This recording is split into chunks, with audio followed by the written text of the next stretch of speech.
Et bienvenue dans le podcast qui t'aide à identifier tes stratégies de motivation, d'intégrer et d'obtenir des résultats dans tous tes domaines de vie, que ce soit pour ton développement personnel, pour ton couple, tes relations avec tes enfants, ta performance au travail ou ton leadership dans tes relations sociales. Bien souvent, je m'interroge parce que dans un système où avoir de l'ambition, avoir de l'audace, se développer personnellement et professionnellement et gagner de l'argent est encore critiqué et bien sûr dénigré.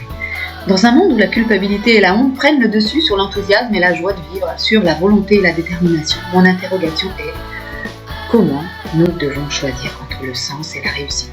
Comment devons-nous choisir entre l'authenticité et l'adaptation, entre la sincérité, l'estime de soi et le courage d'être soi ? Comment devons-nous choisir entre l'engagement et la réalisation, entre la vie de nos rêves et faire la différence dans la vie de milliers de personnes ? Comment pouvons-nous être des humains, des chefs d'entreprise, des chefs de service, des soignants, des investisseurs dans le domaine de la santé, des thérapeutes, sans sacrifier nos rêves et ce qui est vraiment essentiel pour nous. Mon nom est Sylvie Vanneville et bienvenue dans le podcast qui t'aide à cultiver un esprit gagnant. Bonjour et bienvenue sur ce nouveau podcast. Aujourd'hui, on va aborder le sujet du bonheur et comme base de travail, je vais utiliser L'homme qui voulait être heureux. C'est certainement une œuvre que vous connaissez ou peut-être pas, mais je vais vous partager les points forts de cette œuvre écrite par Laurent Gounelle. Laurent Gounelle qui est un spécialiste du développement personnel, qui a un parcours un peu atypique parce qu'il était un expert dans la comptabilité, il va faire un gros burn-out, plusieurs gros burn-out, et il va parcourir le monde à la rencontre de praticiens exceptionnels, qu'ils soient experts américains en neurosciences, des chamans, des péruviens, des sages balinéens, et il va aller rencontrer différents courants de développement personnel pour avancer personnellement, pour se comprendre, après grosse rupture de vie en fait avec ce burn-out, et il va écrire cette œuvre, L'homme qui voulait être heureux. Alors, je vais vous donner un petit peu le contexte. C'est l'histoire d'un homme qui part en vacances à Bali et il va rencontrer sur son chemin à Bali un vieux guérisseur. Sans raison particulière, juste par curiosité et par rapport à sa grande réputation, il va avoir envie de le rencontrer, au cas où il y aurait quelque chose à apporter à sa vie. Son diagnostic est formel de ce guérisseur. Monsieur, vous êtes en bonne santé, mais vous n'êtes pas heureux. Porteur d'une sagesse infinie, ce vieux guérisseur semble vous connaître mieux que vous-même. C'est bizarre ça. Et cela va interroger notre personnage principal et ce vacancier va avancer. Ce porteur de sagesse infinie va éclairer très particulièrement et apporter son vécu et va entraîner et va permettre d'avancer et de cheminer. Et nous aussi, lecteurs, nous allons pouvoir cheminer avec lui. Il va entrer à la découverte de soi. Les expériences dans lesquelles il les conduit vont bouleverser sa vie en donnant des clés d'une existence à la hauteur de ses rêves. Avec ce livre, L'homme qui voulait être heureux, c'est tout un monde de possibilités nouvelles qui s'ouvre à nous, à cette lecture en fait, et à cette histoire passionnante où l'on découvre comment se libérer de ce qui nous empêche d'être vraiment heureux. Et oui, alors, première citation qu'on va trouver dans ce livre, c'est une citation de Bouddha, c'est une citation que j'apprécie particulièrement, c'est « Nous sommes ce que nous pensons. Avec nos pensées, nous bâtissons notre monde ». Je vais ajouter une autre citation à ça que j'aime beaucoup. « Tout obstacle renforce la détermination. Celui qui s'est fixé un but n'en change pas. » Léonard de Vinci. Tout obstacle renforce la détermination. Celui qui s'est fixé un but n'en change pas. Si votre but dans la vie c'est d'être heureux, n'en changez pas. Gardez votre but. Les obstacles qui vont se mettre sur votre chemin doivent renforcer votre détermination. Renforcer. Henry Ford, lui, va dire « Les obstacles sont ces choses que tu vois lorsque tu perds l'objectif de vue. » Si tu ne vois plus que l'obstacle et plus ton objectif, là, c'est que tu perds ta vision pour avancer. Il faut continuer. Le courage, c'est de continuer, coûte que coûte. C'est ce qui compte. Alors, dans L'homme qui voulait être heureux, quand l'histoire raconte et dit une première sagesse, premièrement, quand vous ne dites pas la vérité aux autres et aux gens, vous leur fournissez la tentation de contourner vos arguments. Soyez vrai. Le premier enseignement, soyez vrai, quoi qu'il en soit. Quand vous avez envie de faire un compliment à quelqu'un, soyez vrai. dites le compliment. Si vous n'avez pas envie de complimenter, dites excuse-moi, là pour moi c'est pas le moment, je suis pas dans un état d'esprit très positif, je vais pas arriver à faire des compliments juste parce qu'en ce moment je suis en colère par exemple. Quand vous ne dites pas la vérité, que vous essayez de contourner la vérité, vous essayez de faire semblant, bingo, l'autre en face a des capteurs et ça se voit. Alors moi j'en ai fait l'expérience. Un jour j'étais face, et plusieurs jours, ça n'arrive pas qu'un seul jour bien sûr, je suis face à des personnes que je coach, et des amis ou des personnes que j'apprécie profondément et qui n'étaient pas dans la vérité. Et moi non plus, j'étais pas forcément dans la vérité. Et en fait, on contournait les arguments, tout était faux. Et ça ne pouvait pas rendre les gens heureux, la relation heureuse, les deux personnes heureuses, parce que c'était comblé de mensonges. Mensonges en disant oui j'ai le temps pour te voir, mais en fait j'avais pas le temps. Oui je fais de la place dans ma vie, mais j'ai pas le temps de te faire de la place dans ma vie, etc. Tout était faux parce que on était soi-même pas conscient de notre problème. On n'en veut à personne, il n'y a pas de reproche là-dedans. Ensuite, il y a une deuxième grosse notion, c'est la peur provient d'une confusion, d'un amalgame entre le rejet d'une demande et le rejet d'une personne. Ce n'est pas parce que l'on décline une requête, de ma part, que l'on ne nous aime pas ou que l'on n'a pas de considération pour nous. Voilà, une deuxième apport, c'est la peur provient d'une confusion quand on est rejeté. Parfois, on nous dit non. Les personnes peuvent nous dire oui, non, pas maintenant. Quand on nous dit non, on a l'impression qu'on est rejeté. Mais c'est pas nous, personnellement, par exemple Sylvie, dynamique, souriante, engagée, qui avance, etc., qui est rejetée. Ou trop impatiente, c'est pas la Sylvie, c'est le Sylvie-là qui est rejetée. C'est la demande, la chose que je demande qui est refusée ou à laquelle on dit non. Mais on ne me rejette pas moi. On n'a pas moins de considération pour moi. C'est parce que l'autre en face fait de la place pour lui-même et c'est totalement ok. Longtemps, moi j'ai cru que quand on me disait non, on rejetait qui j'étais pas assez bien, j'étais pas assez authentique ou j'étais pas assez une bonne personne pour l'autre et qu'on me mettait au placard ou on me rejetait, etc. Ce qui était totalement faux, c'était une idée complètement erronée et c'est vraiment une idée erronée. La peur provient de cette confusion, de cet amalgame entre le rejet d'une demande et le rejet d'une personne. C'est très rare de se faire rejeter, On va donc prendre le temps de l'observation et si on se sent fatigué, si on se sent pas bien, si on se sent surmené, etc., on va faire le temps de l'observation. Il y a une autre chose qui va vous empêcher le bonheur, qui va vous empêcher d'être heureux. C'est de ne pas prendre parti. Ne pas prendre parti, c'est la pire des choses. Toutes les personnes qui vont dire « Ah non, moi je prends pas parti, je sors de ça, etc., je prends pas parti. » Si tu te retrouves au milieu de deux files d'attente, il n'y a rien de pire, tu vas devoir choisir la file à droite, la file à gauche ou la troisième file, tu vas devoir choisir. Sinon, tu n'avances pas. Quand tu es sur la file d'autoroute, tu avances et tu arrives au péage. Vous êtes d'accord qu'on doit choisir. Si tu ne prends pas parti, je dis non, je ne vais pas à la caisse 1, je ne vais pas à la caisse 2 parce qu'il y a trop de voitures, je ne vais pas à la caisse 3 parce que c'est les cartes bleues, je ne vais pas à la caisse 4 parce qu'ils ne font pas la monnaie, je ne vais pas à la caisse 5 parce qu'il n'y a pas une dame souriante au guichet, je ne sais pas s'il y a encore des dames ou des hommes au guichet sur les stations de péage d'autoroute. En tout cas, toujours est-il que si dans votre vie vous ne prenez pas parti, c'est la pire des choses. Tu te retrouves au milieu de deux files, comme on dit souvent, le cul entre deux chaises, et tu ne peux pas avancer. Tu ne peux pas être heureux, tu ne peux pas demander à être heureux si tu n'arrives pas à prendre parti. Savoir se tourner aussi vers les autres et demander quelque chose est fondamental. C'est fondamental. Tous les gens qui réussissent dans leur vie ont cette compétence de savoir demander de l'aide. C'est quelque chose qui est parfois très difficile, surtout si on a de l'orgueil et on n'a pas envie de se rabaisser à demander. Mais demander n'est pas se rabaisser. Demander, ça fait preuve de courage et de pouvoir avancer plus vite. Moi, j'ai souvent demandé, et régulièrement, je demande de l'aide aux personnes que j'apprécie ou qui me sont chères pour pouvoir avancer, ou à mes coachs. Je pense par exemple à mon coach Michel qui est basé en Suisse, qui lui me fait travailler différentes choses sur ma perception du monde masculin, parce que j'ai besoin de travailler avec un autre homme pour comprendre le côté masculin. Je travaille avec d'autres coachs féminines pour comprendre le côté plutôt yin et féminin. Même si je comprends mon côté, j'ai besoin parfois d'avoir un regard extérieur pour me sortir du problème, sortir du cadre, comme on dit souvent, sortez du cadre pour comprendre votre problème et avancer.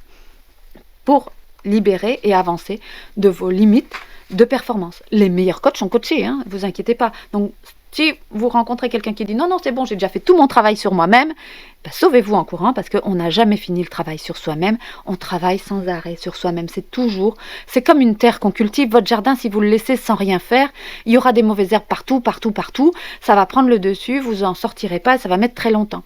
Si, au fur et à mesure du temps, vous travaillez sur vous-même, à être dans le bonheur, à être heureux, vous travaillez sincèrement avec une intention ferme d'être heureux dans votre vie et de contribuer au bonheur et au fait d'être heureux pour les gens qui vous entourent, eh bien ça va être quelque chose de très important. Vous n'allez pas laisser une terre en friche et laisser pousser n'importe quoi. C'est sûr qu'on ne fait pas grand-chose dans la vie si on ne sait pas aller vers les autres et demander un soutien, un appui, de l'aide, des conseils et des contacts. Ça, c'est certain.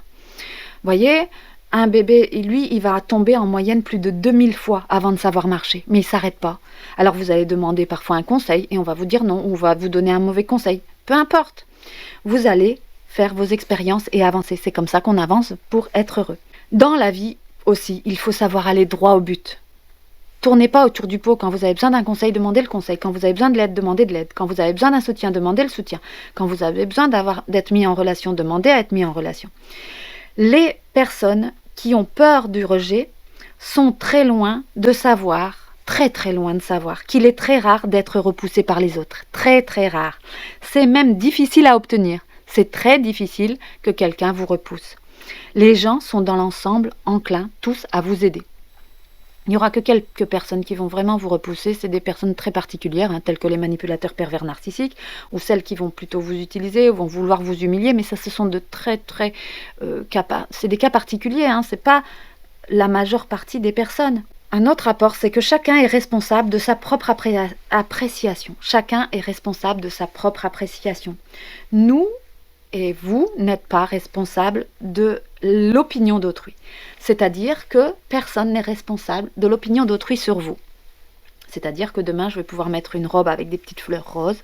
Eh bien, je peux susciter « Waouh, c'est beau !» « Oh, c'est moche !» ou « Bof, c'est moche, ça ressemble à une vieille robe de chambre de ma vieille grand-mère. » C'est l'opinion d'autrui et c'est OK. Personne n'est responsable de l'opinion d'autrui. Donc, laissez faire. Vous n'êtes pas responsable de cette opinion. C'est dur à lâcher prise là-dessus, j'en conviens, parce qu'on voudrait être parfait et être aimé de tous, et être connu de tous. Sauf que c'est impossible. Donc, soyez vrai, soyez vous-même et avancez pour être heureux. On ne fait pas grand-chose dans la vie quand on cesse de généraliser ce qui concerne les autres et que l'on considère chacun individuellement, même s'il fait partie d'un tout qui le dépasse, c'est-à-dire qu'il fait partie de l'humanité et même de l'univers. Donc, si on généralise tout le temps, alors moi, ça m'interpelle là ce matin parce que j'écoute un podcast j'écoute une vidéo qui est sur YouTube, mais je sais que l'apport est contestable. Mais j'écoute pour pouvoir justement me confronter à ce qui est contestable. Et là, je me dis et je me pose la question, mais est-ce que c'est vrai, etc. Parce qu'il y a tellement de généralités. Alors, c'était des généralités sur les hommes. Sur les hommes, comme quoi les hommes ne sont que des chasseurs et que les femmes ne sont que des proies et qu'ils vont forcément aller vers que pour des relations sexuelles vite et après ils les jettent comme des vieilles chaussettes. Cette vidéo est profondément humiliante, je pense, pour les femmes qui sont utilisées comme des chaussettes, enfin comme des triomphes, on va dire, des personnes mises sur un tableau de chasse. Chaque femme va pouvoir se sentir donc humiliée, dénigrée, ce côté profondément injuste de respect de l'humain, du côté beau de l'humain, des bonnes valeurs de l'humain.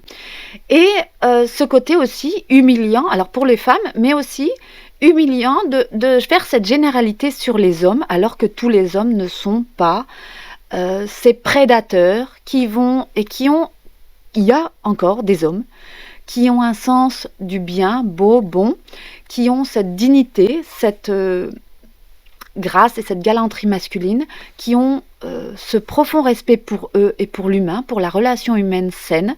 Et ce podcast que j'écoutais, enfin c'est pas un podcast, c'est une vidéo sur YouTube, et qui, selon moi, généralise des cas particuliers, qui généralise notamment ce cas particulier de cet homme qui va agir comme ça vis-à-vis des femmes. Certes, il va annoncé qu'il a déjà eu plus de 350 conquêtes féminines, ce qui m'interroge quand même. C'est vraiment, il se fait passer vraiment pour le grand Casanova, pour le grand connaisseur des hommes et des femmes. Après tout, je me dis que non, il généralise son cas de Casanova, de prédateur, d'homme prédateur prêt à tout pour avoir une relation sexuelle sans rien avoir d'autre, sans autre respect de l'humain. Il n'est pas forcément heureux, ça transpire. Il n'est pas forcément bon à écouter. Et moi, personnellement, je vais rejeter le fait de regarder ces vidéos. Parce que ces propos ne me plaisent pas. Donc oui, je vais avoir cette opinion. Et moi, je vais bien sûr prendre un parti.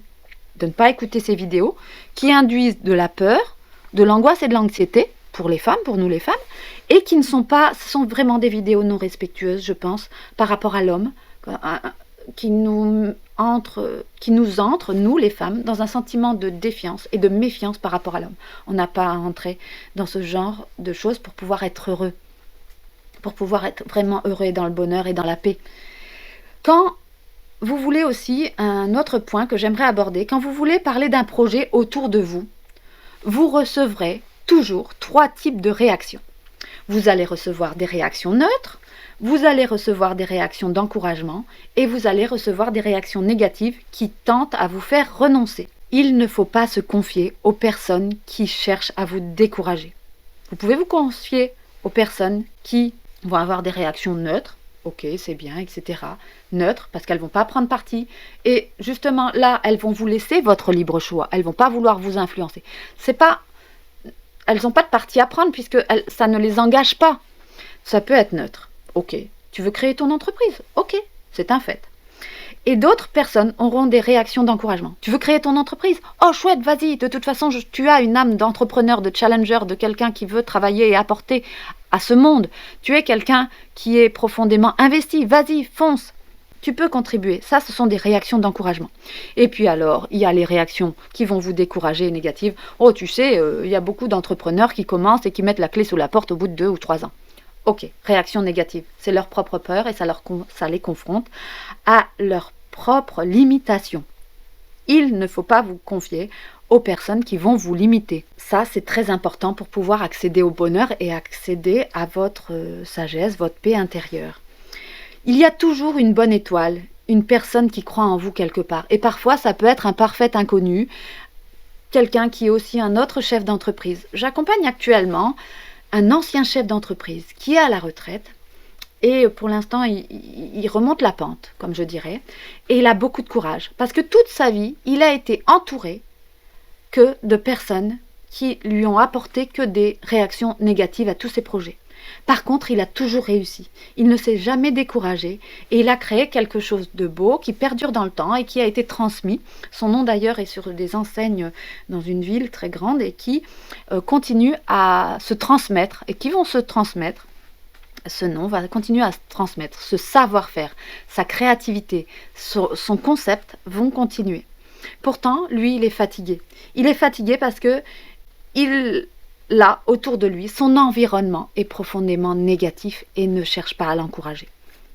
Voilà, donc son travail sur lui, ça va être de déblayer un peu de son entourage les personnes trop négatives, de faire entrer des nouvelles personnes très positives, plus entreprenantes, et il va prendre sa bonne étoile et croire en lui, croire profondément en lui, même si, par exemple, ses enfants n'ont pas suivi, des collaborateurs n'ont pas suivi, etc. Même si des personnes ont quitté sa vie, ça c'est ok. Je vais rappeler aussi un élément très fort, c'est que l'amour est la solution à la plupart des problèmes que rencontrent les êtres humains dans leur vie. Choisissez toujours l'amour plutôt que la peur. L'amour est la meilleure façon d'obtenir un changement chez l'autre. Si vous transmettez une information par amour, vous réussirez à obtenir vraiment des choses très importantes. Si vous allez vers l'autre en lui reprochant ce qu'il a fait, vous le repoussez à camper sur ses positions et à ne pas écouter vos arguments. Je vais répéter. La meilleure façon d'obtenir un changement chez l'autre, c'est l'amour. Si vous allez vers lui en lui reprochant ce qu'il a fait, vous le poussez à camper sur ses positions et à ne pas écouter vos arguments. il va se sentir rejeté et en se sentant rejeté, il rejettera toutes vos idées. Si à l'inverse, vous allez vers lui en étant convaincu que même si ce qu'il a fait ou dit est désastreux, il est au fond de lui et il a au fond de lui quelqu'un de bien et qui avait une intention positive en faisant, en partageant, vous l'amènerez à se détendre par rapport à vous et à s'ouvrir à ce que vous voulez lui dire, bien sûr, à ce que vous voulez lui dire. C'est la seule et unique façon, de offrir une chance à l'autre en face de changer et aussi à votre relation de changer. Si on va vers l'autre en le rejetant, si lui il se sent rejeté, il va vous rejeter forcément. Et ça arrive avec nos enfants. Et on le fait sans le vouloir parfois. Soyons bienveillants avec nous et soyons honnêtes avec nous-mêmes. Parfois on dit à nos enfants, non, ça c'est pas bien, t'aurais dû faire ci et ça. Et il se sent rejeté dans son choix. Et il est fâché. C'est ok. On essaye de faire mieux la prochaine fois. On essaye toujours de donner le meilleur de soi-même et de s'améliorer. C'est une amélioration continue. Bien sûr, on se trompe, on met un genou à terre, on remonte et on recommence. On essaye de changer, de comprendre. Donner le meilleur de soi-même dans ce qu'on fait, c'est vraiment la clé du bonheur. Toujours relever de nouveaux défis, notre bonheur est accru si notre travail apporte quelque chose aux autres, même de modeste. Ça, c'est notre bonheur qui est accru. Par exemple, dans ce livre, il y a l'histoire d'un homme qui est un cireur de chaussures, mais qui respirait le bonheur par tous les pores de sa peau, et ce bonheur rayonnait autour de lui. Alors c'est rigolo, parce que ce week-end, je suis allée acheter des baskets avec mon garçon. Je vais vous raconter cette histoire. Mon garçon a 15 ans, il porte des baskets chaussures, c'est-à-dire qu'il aime un style de chaussures, de baskets, et il est très précis. Donc on va d'abord sur l'île, on voit les chaussures, mais il n'y a plus que de la taille 40. Malheureusement, il fait du 44. On va vers un premier vendeur, il dit non, j'en ai plus, j'en ai qu'en 40. Puis, on fait les tours des magasins, mais on ne retrouve pas le même modèle. Donc je dis, Hugo, tiens, si on retournait dans ce magasin, et on demande à une autre vendeuse, dans le même magasin, où on s'était fait rejeter, parce qu'il n'y a plus que la taille 40, et la personne en face de nous n'avait pas prêté attention à notre demande, et comme quoi c'était important, cette paire de chaussures-là, pour mon garçon. Et on tombe sur une autre vendeuse, mais exceptionnelle, et je la remercie, elle va me dire, voilà, madame, si vous voulez, ce modèle-là, il existe à Villeneuve-d'Ascq, il existe, et il est en 44, il y en a 2 à Villeneuve-d'Ascq, il y en a 2 je ne sais plus où, à Anglo, etc. Et je demande, et à Saint-Omer, moi j'habite proche de Saint-Omer, et à Saint-Omer il reste des tailles à ce modèle-là. Non, Saint-Omer elle regarde, elle prend le temps de regarder, elle nous renseigne, non il n'y en a pas. Donc je dis à mon garçon, je la remercie vivement, et je dis à mon garçon, on file à Villeneuve-d'Ascq, il y a 2 paires de chaussures. Je ne connais pas du tout le centre commercial de Villeneuve-d'Ascq et je vais le découvrir. C'est un énorme centre commercial et je vais dans une enseigne qui s'appelle d'ailleurs une enseigne de réussite. Alors je vais nommer cette enseigne, ça s'appelle Courir. Et on va rencontrer un jeune. Il va m'expliquer après que ça fait 1 semaine qu'il est dans cette entreprise. Et en fait, il va aller chercher les baskets, et puis il se trompe de modèle, il revient, il va chercher, il revient, et puis il vient près de nous. Et puis, il nous montre, et il cire les chaussures, les anciennes chaussures de mon garçon. Elles sont dans un état pas très très propre, puis très très blanches. Elles sont blanches et noires normalement, mais elles sont plutôt verdâtres et noires, vous voyez. Et en fait, il va montrer un produit, et il va cirer ses chaussures, et il va nettoyer les chaussures, et il va redonner sa blancheur aux chaussures. Il s'appelle Joseph. Il est souriant, il est beau comme un cœur, ce vendeur. Il est jeune, il doit avoir une vingtaine d'années. Et 18 ans peut-être, 20 ans, 18, 20, 21, 22. Et il est profondément gentil et il parle à mon garçon de 15 ans pour vraiment lui apporter ce que Hugo a besoin. Hugo a besoin de se sentir beau, de se sentir bien dans ses baskets. Être bien dans ses baskets quand on est ado, quand on a 15 ans, quand on découvre les autres, etc., quand on est lycéen, etc., qu'on a envie de faire partie d'une tribu, d'être intégré avec ses amis, c'est très important. Et Joseph connaît tous les codes et il va les transmettre avec bienveillance à Hugo. Et il va lui dire, voilà, tu vois Hugo, moi je fais la même chose, je fais ça chez moi, etc. Tu auras des chaussures nickel, tu vas te sentir bien, etc. Et tu auras un produit au lieu de passer du temps avec une éponge et une brosse et ça marche pas. Tu vas passer beaucoup de temps et que tu vas te décourager. Je te montre ce produit. Moi je suis conquise par ce produit, je vois que c'est hyper facile parce qu'il fait la démonstration, etc. Et il a franchement rendu une maman heureuse et un garçon heureux, on ressort comblé. Et bien sûr, on fait nos achats, on lui achète le produit. On lui achète même plusieurs bombes, etc. pour que ce soit vraiment très bien. Vous voyez, moi, j'aurais pas pu, ou mon garçon n'aurait pas pu être heureux dans cette situation-là, dans le magasin, le premier magasin où on nous envoie balader, le premier vendeur, il dit, bah non, j'ai plus que de la taille 40. On ne pouvait pas être heureux si on se voyait victime des événements et victime des autres. Oh là là, il n'y a plus de 40, ça m'arrive qu'à moi, etc. Maintenant, je vais devoir prendre une autre paire. Non, on n'est pas rentré dans ce sentiment de victimisation, mais on a essayé de comprendre et d'aller rechercher une nouvelle information en re-rentrant dans ce magasin quelques heures après avoir tourné dans tout, c'était Euralil, dans tout Euralil, et dans tout Lille d'ailleurs, pour retrouver la paire que souhaitait mon garçon. Parce qu'on avait un objectif, on était déterminés, c'était cette paire-là qu'on avait envie d'avoir. Et on voulait atteindre cette réalisation-là. Je montre aussi par cette volonté de réussir, d'atteindre son objectif, je montre aussi par là à mes enfants que quand on veut quelque chose, on le veut fermement, et bien on peut se donner tous les moyens d'y arriver et d'atteindre son objectif. Là, c'était obtenir une paire de baskets, tel modèle, telle couleur, telle chaussure. C'est important par ces petits actes, dans les faits, de montrer à ses enfants qu'on peut atteindre ses objectifs.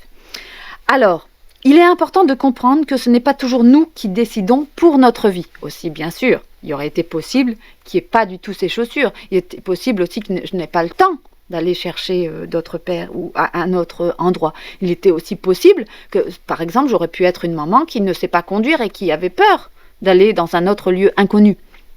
Et là, ce n'était pas le cas. Mais je comprends aussi, moi j'ai des collègues qui n'ont pas de permis de conduire et qui ne peuvent pas donner cette priorité à cette atteinte d'un objectif d'une paire de chaussures. C'est OK aussi. Hein, c'est OK. Il est important que ce n'est pas toujours nous qui décidons aussi pour notre vie. Parfois, il y a d'autres interlocuteurs, d'autres intervenants qui décident et on ne peut pas contrer ça parce qu'on n'est pas toujours maître de tout, bien sûr.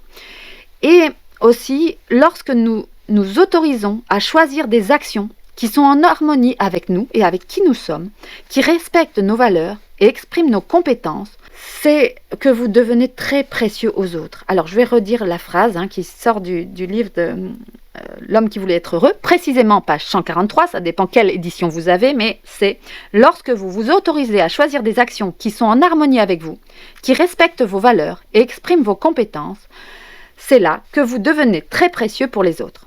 Le premier cadeau à faire aux autres est son équilibre. Le premier cadeau que j'ai à faire aux autres, c'est mon équilibre, d'être équilibré, de savoir ce que je veux, dans mes oui, dans mes non, dans mes yin, dans mes yang, d'être équilibré. Dans mes phases aussi parfois de colère et d'incompréhension, mais aussi dans mes phases de douceur, etc. C'est un doux équilibre. Notre vie, je vais citer autre chose dans L'homme qui voulait être heureux. Ma vie est le fruit de mes décisions et de mes choix, de ma volonté. Adieu les doutes, les hésitations, les peurs d'être jugé, de ne pas être capable, de ne pas être aimé. Je vivrai chaque instant en conscience, en accord avec moi-même et avec mes valeurs. Je resterai altruiste, mais en gardant à l'esprit que le premier cadeau à faire aux autres est mon équilibre. J'accepterai les difficultés comme des épreuves à passer, des cadeaux que m'offre la vie pour apprendre ce que je dois apprendre afin d'évoluer. Je ne serai plus victime des événements, mais acteur d'un jeu dont les règles se découvrent au fur et à mesure et dont la finalité gardera toujours une part de mystère. Je vais la redire. Vous êtes d'accord ? Allez, pour pas que vous deviez mettre retour en arrière, je vais la répéter. Parce que parfois, moi, dans les vidéos, je dois remettre retour en arrière pour réécouter un concept qui a été très vite et qui est important. Et là, je vais vous le relire. Ma vie, fruit de mes décisions, de mes choix, de ma volonté. Adieu les doutes, les hésitations, les peurs d'être jugé, de ne pas être capable, de ne pas être aimé. Je vivrai chaque instant en conscience, en accord avec moi-même et avec mes valeurs. Je resterai altruiste, mais en gardant à l'esprit que le premier cadeau à faire aux autres est mon équilibre. J'accepterai les difficultés comme des épreuves à passer, des cadeaux que m'offre la vie pour apprendre ce que je dois apprendre afin d'évoluer. Je ne serai plus victime des événements, mais acteur d'un jeu dont les règles se découvrent au fur et à mesure et dont la finalité gardera toujours une part de mystère. Voilà les grands apports de l'homme qui voulait être heureux. C'est important. C'est Laurent Gounel qui nous le partage dans une œuvre qu'il a écrite il y a déjà quelques années. Gandhi a dit « Soyez le changement que vous voulez voir dans le monde ». Et là, ça commence par là. Choisissez le changement que vous voulez voir dans le monde. Avancer sur les pas pour être heureux, je pense que c'est quelque chose que nous avons besoin. Alors souvent, je le dis, et souvent, et c'est la citation que j'ai utilisée lorsque je célébrais des mariages. Quand j'étais adjointe à la mairie, dans mon village de Norpen, j'ai eu la chance de célébrer des mariages. Et là, on célèbre vraiment l'amour. Et la citation que j'avais choisie, c'était « Le bonheur n'est pas une destination à atteindre, mais une manière de voyager » de Margaret Van, c'est pas Van, de Margaret Lee Runbeck. Voilà. Alors, la destination, le bonheur, est-ce que c'est une destination? Être heureux, est-ce que c'est votre destination? En tout cas, c'est la mienne. C'est la mienne fermement, malgré les épreuves que je traverse, malgré les obstacles, les difficultés de la vie. Eh bien oui, le bonheur et être heureuse et être en équilibre et apporter ce bonheur et cet équilibre et cet amour aux autres personnes qui m'entourent est vraiment quelque chose, mon leitmotiv, quelque chose qui me motive à avancer et c'est vraiment ma vision des choses et ma vision de la vie. Je vous embrasse les gagnants, on se retrouve sur un prochain podcast pour un prochain mercredi. Allez, bye bye, prenez soin de vous et vivez heureux. Bye. Voilà pour ce podcast de la semaine. Pour chaque mercredi, une nouvelle publication de podcast et c'est un plaisir que je partage avec vous. Pour aller plus loin et pour travailler plus en profondeur, vous avez la possibilité de rejoindre le programme Esprit Gagnant en cliquant sur le lien dans la description ci-dessous. C'est un programme qui vous aide à avancer pour garder un esprit gagnant malgré l'adversité. Vous allez avoir des lives tous les 15 jours pour avancer sur votre mindset. Mindset, c'est l'état d'esprit. Sur des sujets de la semaine ou de la quinzaine, on va travailler ces différents sujets avec des exercices et on va approfondir toujours plus avec des exercices en PNL, en neurosciences, en thérapie comportementale. En introspection, on va avancer sur vous-même pour vous garder un esprit gagnant et récolter le fruit de vos réussites. Je le rappelle souvent, nous récoltons ce que nous semons. C'est une loi de la nature et certes une loi de l'attraction. À très vite, on se retrouve sur le prochain podcast dans une semaine, mercredi prochain. Bye.